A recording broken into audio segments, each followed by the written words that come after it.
बिहार के बक्सर में बड़ा ट्रेन हादसा। रघुनाथपुर के पास नॉर्थ ईस्ट एक्सप्रेस की 21 बोगियां पटरी से उतरी।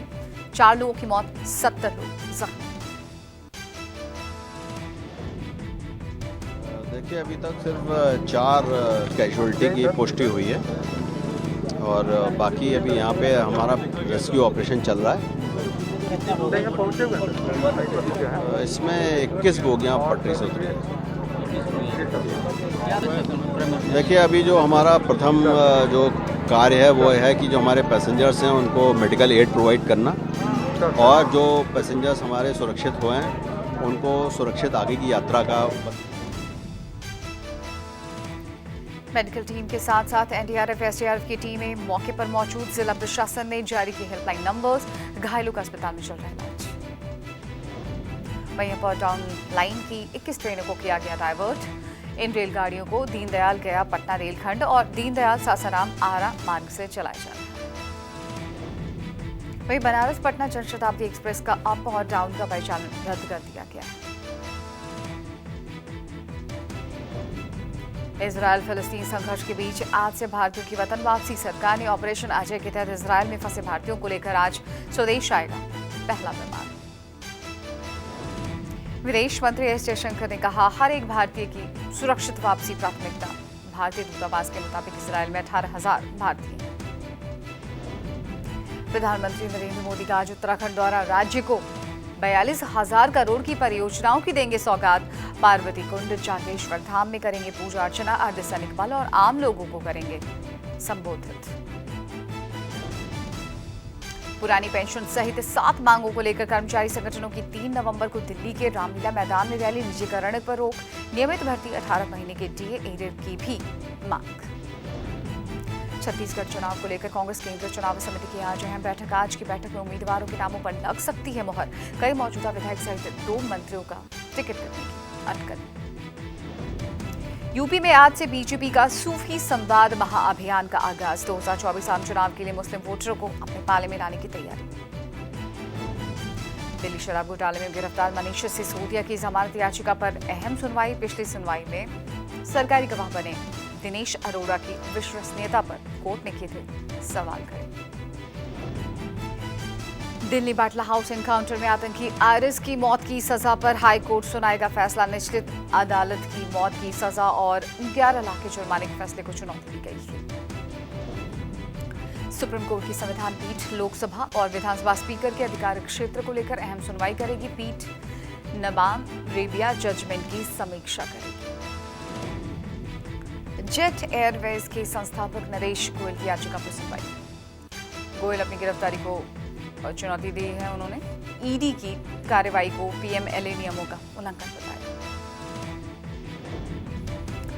मध्य प्रदेश के ग्वालियर में आज गुर्जर समाज ने महापंचायत बुलाई। प्रशासन ने महापंचायत की नहीं दी इजाजत।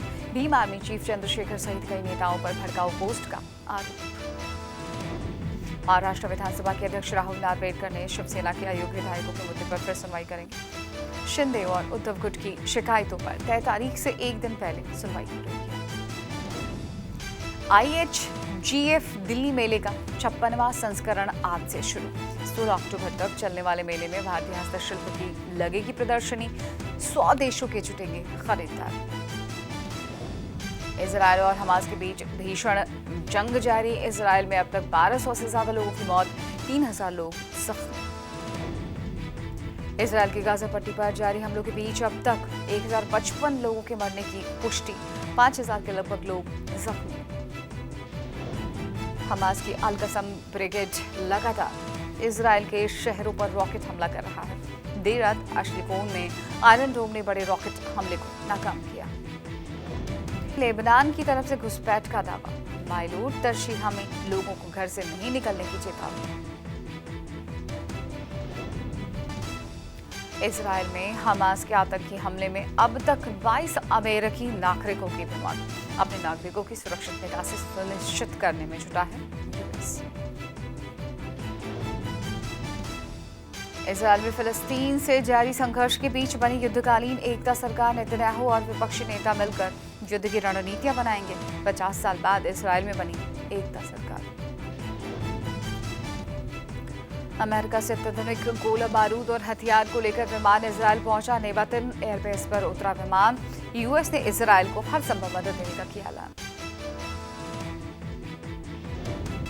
रूस के राष्ट्रपति पुतिन ने भी इजरायल फलस्तीन युद्ध में आम नागरिकों की मौत पर चिंता जाहिर की है। पुतिन ने इजरायल को मिल रहे अमेरिकी सैन्य मदद पर भी सवाल खड़े किए।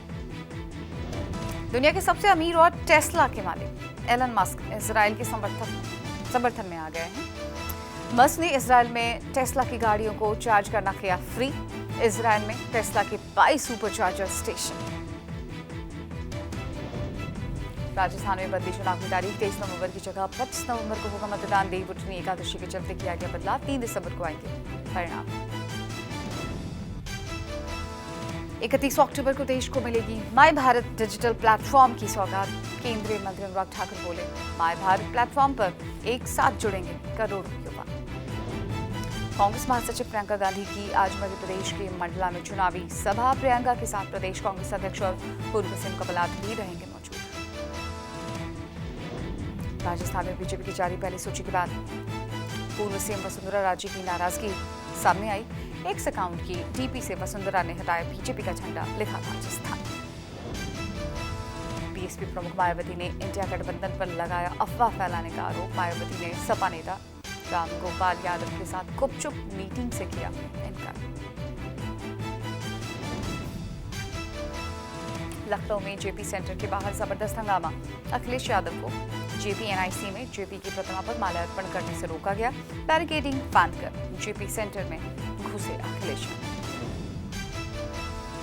ईडी की ताबड़तोड़ कार्रवाई से गुस्से में केजरीवाल ने केंद्र सरकार पर बोला हमला। कहा, आपको खत्म करने की हो रही साजिश, हमारे नेताओं पर हो रही झूठी एफआईआर। बीजेपी सांसद ब्रजभूषण शरण सिंह ने योगी सरकार के बुलडोजर एक्शन पर उठाए सवाल। कहा, मैं शुरू से बुलडोजर चलाए जाने का करता रहा हूं विरोध। छत्तीसगढ़ में कांग्रेस के मौजूदा 71 विधायकों में से लगभग 2 दर्जन विधायकों के टिकट कट सकते हैं। टिकट गंवाने वालों की फहरिस्त में 2 मंत्री के नाम भी बताए जा रहे हैं। भारतीय रिजर्व बैंक आज सितंबर महीने का खुदरा महंगाई दर करेगा जारी। मौजूदा महीने 5.5% रहने की उम्मीद। जुलाई में 7.44 और अगस्त में 6.83% थी महंगाई दर। केंद्र की मोदी सरकार किसानों को बड़ी सौगात देने की तैयारी में है। पीएम किसान सम्मान योजना की किश्त 6,000 से बढ़ाकर 8,000 किए जाने की संभावना। अयोध्या में राम मंदिर के पुजारियों और कर्मचारियों की सैलरी बढ़ाने का फैसला।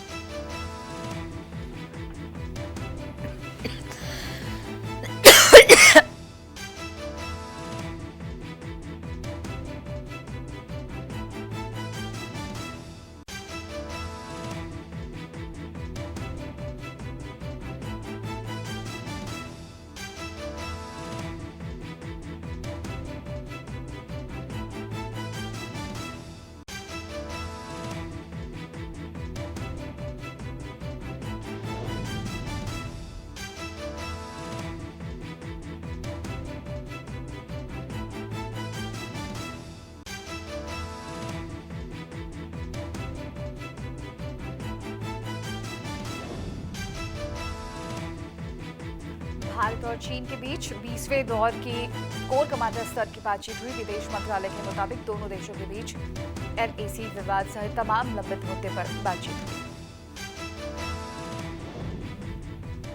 यूपी में प्राइवेट स्कूलों को लगा सुप्रीम कोर्ट से बड़ा झटका।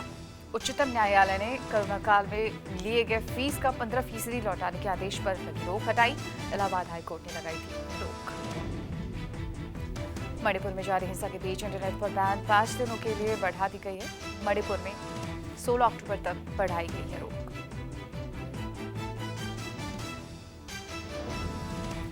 खालिस्तानी आतंकी हरदीप सिंह निज्जर की मौत को लेकर जारी विवाद के बीच विदेश मंत्री एस जयशंकर की कनाडाई विदेश मंत्री से सीक्रेट मीटिंग की खबर। दोनों मंत्रालयों ने प्रतिक्रिया से किया इनकार। खालिस्तानी संगठन सिख फॉर जस्टिस एक बार फिर भारत विरोधी प्रदर्शन का ऐलान कर चुका है। कल इंडिया रैली 21 अक्टूबर को निकाली जाएगी। G7 देशों के भारतीय दूतावास के बाहर प्रदर्शन का। पाकिस्तान में भारत के मोस्ट वांटेड आतंकी की हत्या, शाहिद लतीफ की गोली मारकर हत्या। एनआईए की मोस्ट वांटेड लिस्ट में था लतीफ। पठानकोट हमले का मास्टरमाइंड था लतीफ। ब्रिटिश गृह मंत्री ब्रेवरमैन ने फिलिस्तीन के समर्थन में विश्व कप 2023 में भारत का विजयी अभियान जारी। दिल्ली में खेले गए दूसरे मैच में अफगानिस्तान को 8 विकेट से रौंदा। अफगानिस्तान ने दिया 273 रनों का लक्ष्य। कप्तान रोहित शर्मा की तूफानी शतक और किंग कोहली के नाबाद 50 की वजह से टीम इंडिया ने दर्ज की आसान जीत। दिल्ली के अरुण जेटली स्टेडियम में रोहित ने तोड़े कई रिकॉर्ड। वर्ल्ड कप में शतकों के मामले में तेंदुलकर को पीछे छोड़ा। सिक्सर किंग गेल को पछाड़कर सबसे ज्यादा छक्के मारने वाले बने खिलाड़ी।